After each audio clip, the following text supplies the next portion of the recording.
मेरी आवाम उन्नास से गुजारिश है, कोई भी घरों में ना रहे 4 तारीख के दिन, पूरे लोग यहाँ पे मैदान में शिरकत करें। एक 3 घंटे की बात है, क्योंकि हमारे वजूद का झगड़ा है ये।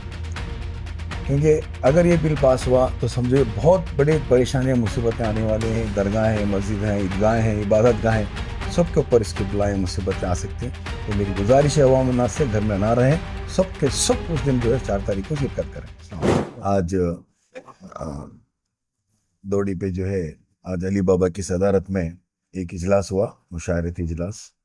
इसमें यह तय पाया कि भाई इतवार के दिन 4 तारीख को प्रोग्राम जो है रखा गया है। तो ये पूरा ज़िले लेवल पे है, उसमें यादगीर रेचूर को भी जोड़ा जा रहा है।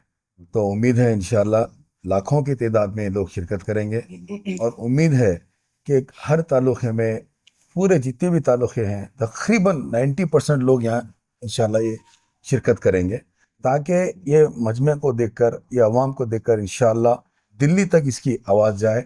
फिर ये जो बिल बना है काला कानून, ये कैंसिल हो, ये हमारी दुआ है। सब लोग जमा होके, क्योंकि सरों का समंदर होना चाहिए, ताकि मोदी दिल्ली तक भी ये मैसेज जाए कि भी गुलबर्गा शहर में इतने लाखों की तादाद में लोगों ने जमा हुए किसकी मुखालिफत में, तो इसका मैसेज पहुंचाना है। मेरी आवाम उन्नास से गुजारिश है, कोई भी घरों में ना रहे 4 तारीख के दिन, पूरे लोग यहाँ पे मैदान में शिरकत करें। एक 3 घंटे की बात है, क्योंकि हमारे वजूद का झगड़ा है ये। क्योंकि अगर ये बिल पास हुआ तो समझो बहुत बड़ी परेशानियां मुसीबतें आने वाली हैं। दरगाहें हैं, मस्जिद हैं, ईदगाहें हैं, इबादत गाहें, सबके ऊपर इसकी बलाएँ मुसीबतें आ सकती हैं। तो मेरी गुजारिश है अवाम उन्नास से, घर में ना रहें, सब के सब उस दिन जो है 4 तारीख को शिरकत करें।